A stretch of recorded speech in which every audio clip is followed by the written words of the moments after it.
दुःख पर्वताये वढे धरी धरी आठवण माणी संतांचे वचना नेले रात्रीने ते अर्धे बाळपण जरा व्याधे धरी धरी आठवण मानी संतांचे वचन तुका म्हणे पुढा घडा दुंटी जासी पुढा धरी धरी आठवण मानी संतांचे वचन विठ्ठल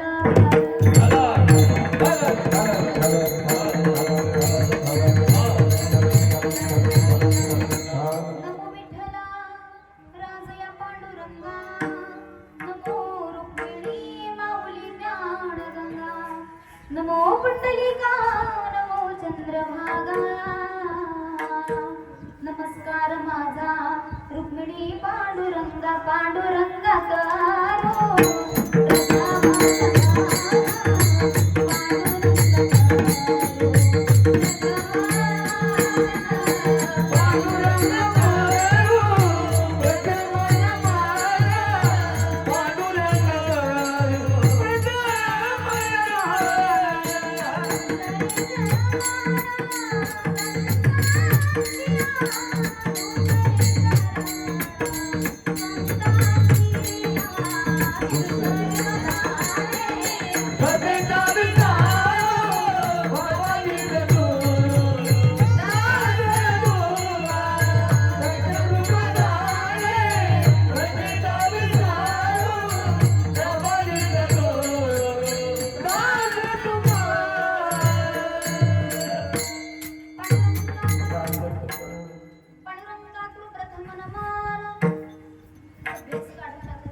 दुसरे चरण संतांच्या त्यांच्या कृपादान कथेचा विस्तारो बाबाजी सद्गुरु दास तुका ज्ञानेश्वर भगवान विष्णू निवृत्ती भगवान हर सोपान भगवान ब्रह्मा मुक्ताख्या ब्रह्मचित्कळा ओम नमो गणेश्वरा करुणाकरा दयाळा तुमचा अनुग्रह लाधलो पावन झालो चराचरी मी कळा कुसरी काहीच निर्णय बोलतो वचने अति भाविका एका जनार्दनी तुमचा दास त्याची आस पुरवावी सेवे लागी सेवा झालो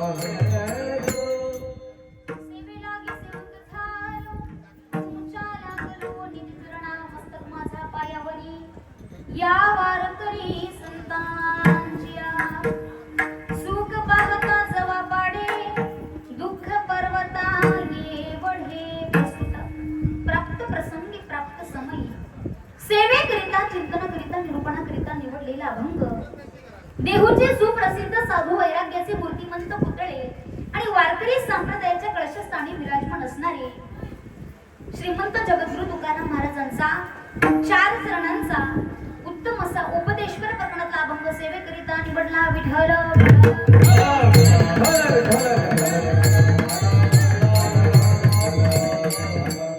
अभंगाला सुरुवात करण्यापूर्वी अल्पसा परिहार द्यायचा तोसा कोणत्या कारणानं किंवा निमित्तानं ही कीर्तन रूपी सेवा या ठिकाणी आयोजित केली असावी या पाटील परिवारातून निघून गेलेले स्वर्गवासी संजय दादा बाबू पाटील असतील दादांच्या या ठिकाणी 5व्या पुण्यस्मरणानिमित्तानं पुण्याचं स्मरण व्हावं भगवान परमात्म्याचं नामस्मरण व्हावं आणि म्हणून ही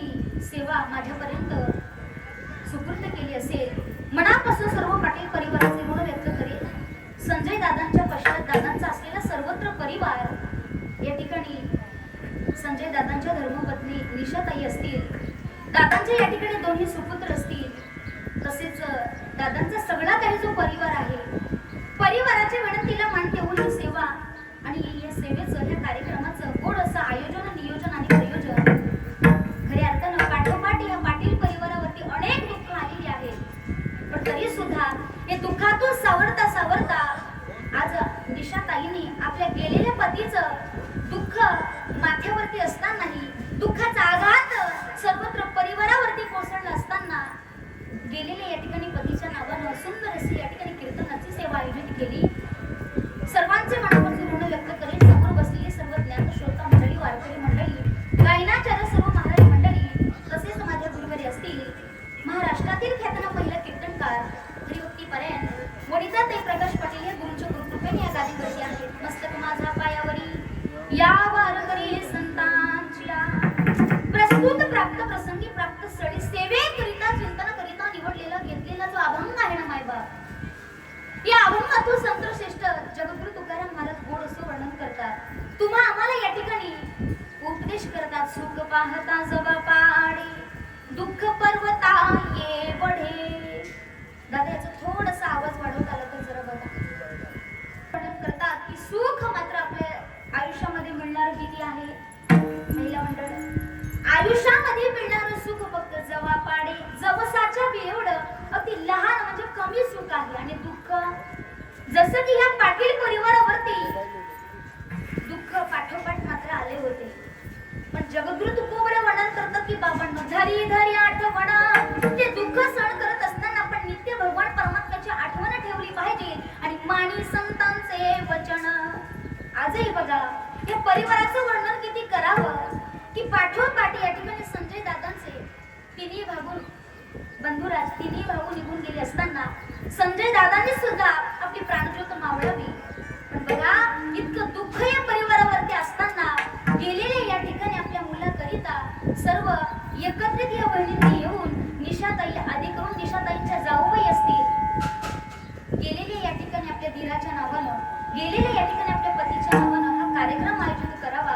म्हणजे म्हणतात की भाग्य म्हणता घरी भजन पूजन, त्याची वाटप आहे रघुनंदन. मायबाप जन्माला आल्याच्या नंतर प्रत्येकाला जायचंच आहे. कारण जगद्गुरु तुकोबरे वर्णन करतात की 100 वर्षाचं आयुष्य दिलं त्याच्यात नेले रात्री नेत्यार्धे बाळपणा जराव्या दे. रात्रीने म्हणजे अर्ध झोपेत निघून जातं, त्याच्यात बाळपणात काही, म्हातारपणात, तरुणपणात काही, व्याधीमध्ये, आजारामध्ये निघून जाते, सांगता येत नाही. आणि राहिलेलं ह्याच्यातलं जे आयुष्य आहे ना उरलेलं, ते आपण एखाद्या धाण्याला झोपलेला बैल कसा असतो त्याप्रमाणे संसार ओढण्याकरिता आपण लयाला घालवतो, वाया घालवतो. म्हणून तुका म्हणे पुढा गाणा जोंती जसे जुडा विठ्ठल विठ्ठल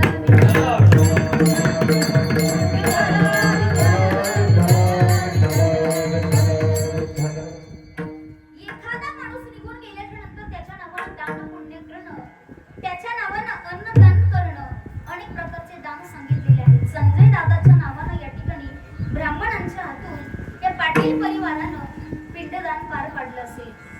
आज हे कीर्तन येथेच सुरू आहे म्हणजे ज्ञानदान, आणि सर्वश्रेष्ठ दान सांगितलेलं आहे कोणतं तर ते म्हणजे ज्ञानदान. मग अन्नदान असेल, पिंडदान असेल, वस्त्रदान असेल, द्रव्यदान असेल, सुवर्णदान असेल, अनेक प्रकारचे दान गेलेल्या व्यक्तीच्या नावानं झालेच पाहिजे. खऱ्या अर्थानं ही सेवा या ठिकाणी आयोजित करण्याचं मनामध्ये विचार सर्व ताईंच्या आला असेल ना, मी सांगून जाईल बघा की आपल्यावरती झालेलं जे दुःख आहे ना, त्या दुःखातून सावरणारा तर खरा भगवान परमात्मा आहे. हे नित्य आठवण मनामध्ये, अंतःकरणामध्ये ठेवताना कुठेतरी कीर्तनाच्या माध्यमातून साधू संतांचे, वारकऱ्यांचे, टाळकऱ्यांचे, माळकऱ्यांचे पाय आमच्या घराला लागतील, मनामध्ये हा विचार आला. आणि म्हणूनच आज संजय दादाच्या 5व्या पुण्यस्मरणानिमित्तानं सुंदर अशी कीर्तन सेवा आयोजित केली. विठ्ठल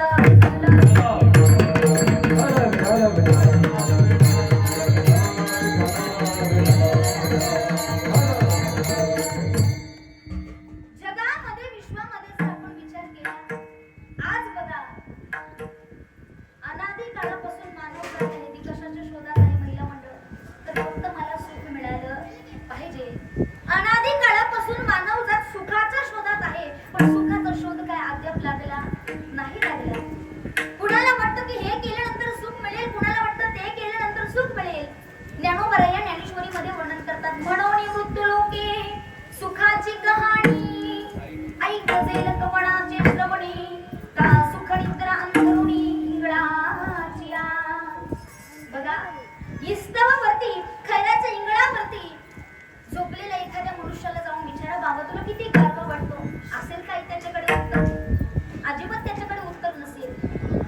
आणि बघा प्रत्येकाचा चेहरा पाहिला ना तर प्रत्येकाच्या चेहऱ्यावरती काही ना काही टेन्शन, काही ना काही दुःख.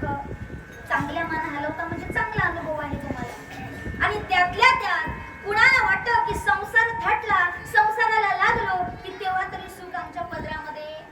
पण जगद्गुरु तुकोबरायांनी हे संसाराचं वर्णन करावं.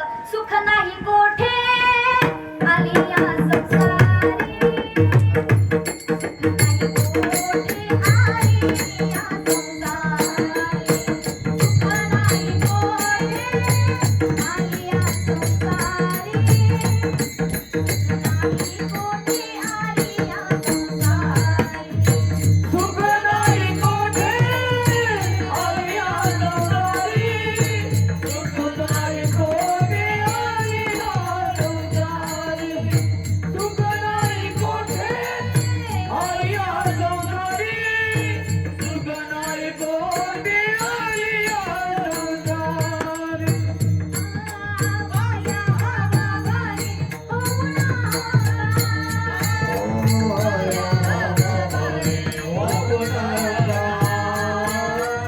वाया हवावारी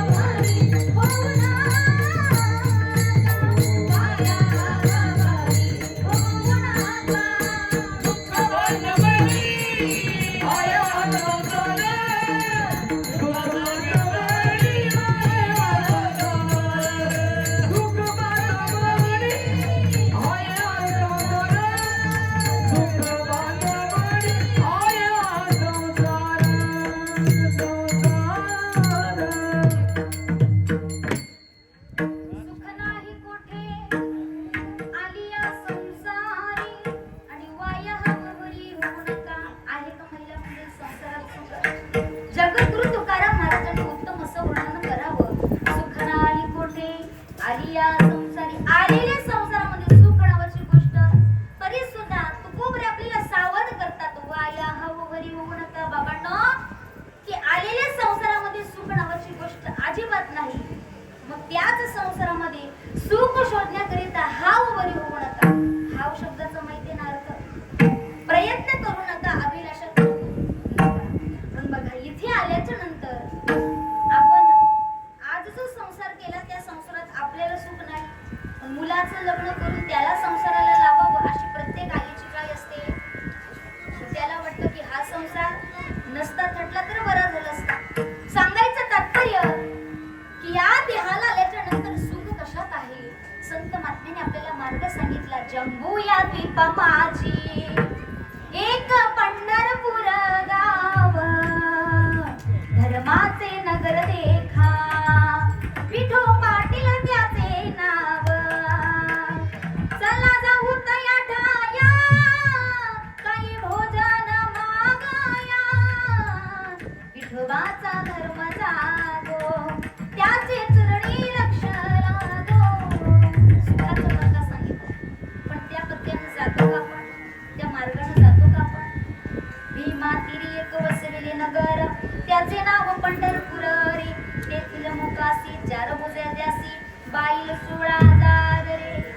तिथे जाताना आपण गाडीत जाऊ असं म्हटलेलं आहे का महिला मंडळ? नाही, नाचत जाऊ त्याच्या गावारे खेळिया सुख देईल विसावारे. नाचत जाऊ त्याच्या गावारे खेळिया सुख देईल विसावारे. नाचत जाऊ त्याच्या गावारे खेळिया सुख देईल विसावारे, नाचत जाऊ त्याच्या गावारे खेळिया सुख देईल विसावारे. नाचत त्याचे गुणगान गात आपण पंढरपुरापर्यंत गेले पाहिजे. जगद्गुरु तुकाराम महाराजांच्या अभंगातून तुम्हाला सावध करतात की बाबांनो, या देहाला आलात नाही हो, लोकांची यात्रा संपून प्रत्येकाला परलोकात जायचं आहे. की ज्याप्रमाणे संजय दादा तुमच्या आमच्यातून निघून गेले, अगदी त्याप्रमाणे दादांप्रमाणे तुमचं आमचं सुद्धा जाणं निश्चित आहे. पण जायच्या अगोदर उत्तम जीवन जगलं पाहिजे, उत्तम माघारी कीर्त राहिली पाहिजे. आज संजय दादा जवळ 5 वर्ष झाले, पण एवढा सगळा आपतेष्ट, एवढे सगळे परिवार आज गेलेल्या दादाच्या नावानं वेळात वेळ काढून उपस्थितीत राहिले. याला कारण काय? संजय दादांचं बोलणं चांगलं होतं. संजय दादानं जीवनामध्ये जी माणुसकी कमावून ठेवली, नातेवाईकांवरती आपतेष्टांवरती जे प्रेम केलं, जी माया केली, जो जीव लावला असेल आणि त्याच्या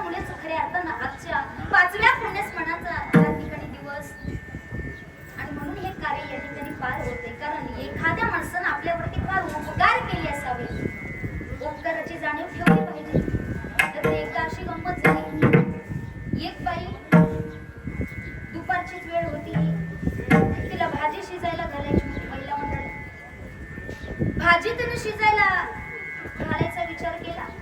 सगळं काही साहित्य तयार केलं. कांदा कापला, मिरच्या कापल्या आणि मग तिनं विचार केला की भाजी शिजायला तोपर्यंत आपण गॅसवरती घालूया, चुलीवरती फोडणीला टाकूया. मग तिनं एका खोबऱ्याचे बारीक बारीक काप केले आणि त्या मिक्सरच्या भांड्यामध्ये, माहिती आहे मिक्सरचा भांडा, मिक्सरच्या भांड्यामध्ये तिनं खोबऱ्याचे ते बारीक बारीक तुकडे टाकले. आणि नंतर तिच्या लक्षात आलं की आपल्या मिक्सरचा भांडा काय केलेला आहे, बिघडलेला आहे. मग तिनं शेजारी बाई जवळ जावं आणि मिक्सरचा भांडा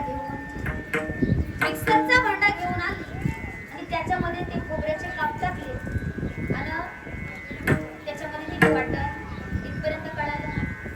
आता तिनं तो लगेच परत नेऊन द्यावा की नाही, तिनं विचार केला की संध्याकाळी आपल्याला कामी पडेल, बरोबर की नाही. अगोदर तिच्या भांड्यामध्ये तिला वाटण करायचं होतं म्हणून तिने बारीक बारीक तुकडे केले होते आणि संध्याकाळच्या वेळेला पुन्हा ती ज्या वेळेला वाटण करायला गेली तिने मोठे मोठे मोठे मोठे तुकडे केले. म्हणजे बिघडला तरी परत द्यायचा, बिघडला तरी. म्हणजे सांगायचं तात्पर्य ज्या शेजारीन बाईचं तिनं मिक्सरचा भांडा घेऊन आली होती आणि त्याच्यामध्ये तिला वाटण करायचं होतं. अगोदर तिच्या भांड्यात करायचं म्हणून तिने बारीक तुकडे केले होते आणि शेजारीन बाईचा भांडा घेऊन आली तेव्हा मोठे मोठे तुकडे केले. बरं बिघडला तर परत कसा द्यावा, कसा द्यावा, तो बनवून द्यावा, बिघडून द्यावा, कसा द्यावा, तिचं काय इच्छा आहे. जसा तिनं बिघडून नेला, मला सांगा शेजारी बाई परत देईल जशाच तशी. एखाद्या माणसाने आपल्यावरती उपकार केले, वेळेला ज्या गरजेला आपली वेळ काढली, आपल्याला मदत केली, ते उपकार मात्र कधी विसरू नये. सांगायचं तात्पर्य जगाच्या पाठीवर आजही जीवन जगत असताना प्रत्येक माणसाच्या उपकारातून आपल्याला उतराई व्हायचंच असतं आणि उतराई झालंच पाहिजे. तेव्हा कुठेतरी आपली माघारी चांगली चर्चा झाल्याशिवाय राहणार नाही. तुकाराम महाराज वर्णन करतात की जीवन कसं असावं. तुका म्हणे एका मरणेची सरे आणि उत्तम चिवरे कीर्ती मागे. आज मात्र या ठिकाणी संजय दादांचा जो काही मित्र परिवार वेळात वेळ काढून या ठिकाणी उपस्थितीत राहिले आहेत ना, कशा करिता तर संजय दादांचं आपल्या मित्राचं आपल्यावरती असलेलं जे प्रेम आहे ना, त्या प्रेमापोटी, त्या मायेपोटी केलेल्या प्रेमातून आज आपल्याला त्यांच्या उपकारातून काय व्हायचं आहे तर उतराई व्हायचं आहे. ऋणातून आपल्याला या ठिकाणी मोठं व्हायचं आहे. आज मात्र 5व्या पुण्यस्मरणानिमित्तानं संजय दादांची आठवण होणार.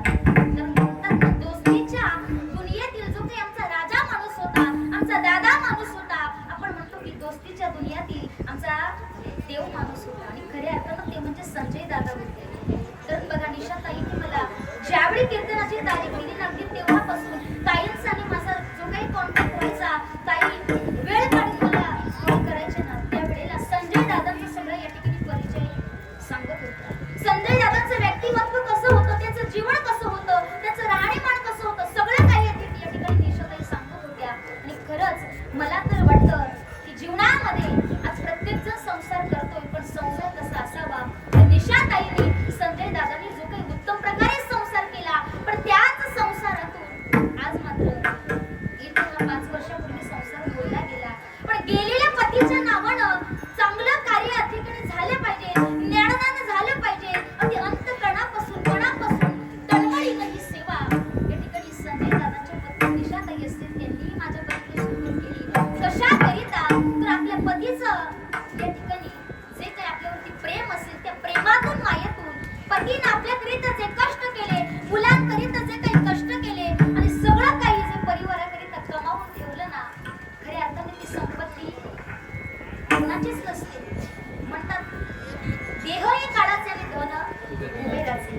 कुबेर राजाच्या मालकीचे होते.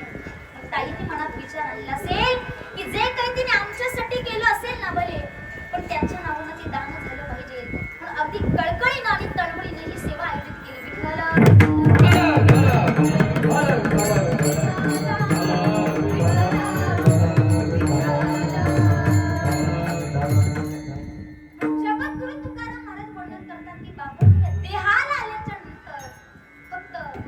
देवाला तुम्ही माझं केलं ना, देवाला आपलंसं केलं तर निश्चितच या देहाचं सार्थक व्हायला वेळ लागणार नाही. निशाताईंनी, संजय भाऊंनी जो काही जीवनामध्ये परमार्थ केला असेल, भगवान परमात्म्याला आपलंसं केलं असेल ना, आणि खऱ्या अर्थानं त्याच्यातूनच हा आजचा दिवस उजाडला. तर ईश्वर सत्तेमुळे कोणाचं काही चालत. आले देवाजीच्या मना, आले देवाजीच्या मना, तेथे कोणाचे चालेना, तेथे कोणाचे चालेना. हरिचंद्र तारा राणी, हरिचंद्र तारा राणी. भगवान परमात्म्याच्या मनामध्ये एकदा काय विचार आला की त्या विचारात कोणत्याही प्रकारचा बदल करता येत नाही. मग हरिचंद्र तारा राणी वाहे डोमा घरी पाणी. जगद्गुरु तुकोबरे वर्णन करतात की बाबांनो, भगवान परमात्म्याच्या मनात विचार आला असावा की उत्तम जीवन जगणारं उत्तम व्यक्तिमत्व, गोड व्यक्तिमत्व या ठिकाणी संजय दादा होते. आणि खरंच त्यांची गरज कुठेतरी स्वर्गामध्ये भासत असेल. कारण संजय दादांचे जे काही 3 भावंड होते, पाठोपाठ तिघांनी जावं आणि कोरोनाच्या काळात त्या 3ही भावांना भेटण्याकरिता संजय दादांनी सुद्धा जावं. सांगायचं तात्पर्य की आज ह्या चौघेही भावंड आहेत ना, चौघेही भावंडांची आजच्या दिवशी फार आठवण होत असेल. कारण रक्ताचं नातं जे असतं ना, ते कसं जोपासावं तर ह्या पाटील परिवाराकडून शिकलं पाहिजे. तर आजही बघा, खरं सुख आणि श्रीमंती कुठे असेल? ज्यावेळी एकत्रित कुटुंब असेल ना, आजही निशाताई त्यांच्या जाऊबाई असतील, आजही ते एकत्रित आहेत. खरं तर बघा, खरं सुख आणि खरं श्रीमंत घर कोणतं असेल? ज्या घरामध्ये भावंड एकत्रित आहेत, ज्या घरामध्ये जावा जावा बहिणीसारखे नांदत आहेत, ज्या घरामध्ये सासू सोन्याचं नातं एकत्रित आहे, खऱ्या अर्थानं ते घर श्रीमंत आणि सुखी घर असेल. नाहीतर पैशामध्ये आपण सुख मानतो, किती पैसा असला पण घरामध्ये सुख नावाची गोष्ट नाही. त्याला कोणी विचारलं, जगद्गुरु तुकोबरेंनी वर्णन करावं की बाबांनो, या देहाला आलात ना, फक्त सुखाच्या पाठीमागे पडू नका. अनादी काळापासून मानव जातीच्या सुखाच्या शोधात आहे, पण अजून सुखाचा शोध लागला नाही. मग सुख संत महात्म्यांनी कशात मानलं तर भगवान परमात्म्याच्या नाम चिंतनामध्ये मानलं. कारण जिथे देव आहे तिथे संत येत असतात, तिथे वारकरी येत असतात. पण जिथे संत आहेत ना, तिथे देवाला आणावं लागत नाही, देव स्वतःहून येत असतो. जगद्गुरु तुकोबरे म्हणतात की बाबांनो, या मृत्यू लोकामध्ये सुख किती आहे आणि दुःख किती आहे याचं उत्तर अभंगाचं प्रथम चरण. सुख पाहता जावा पाये, सुख पाहता जावा पाये, सुख पाहता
हरिदा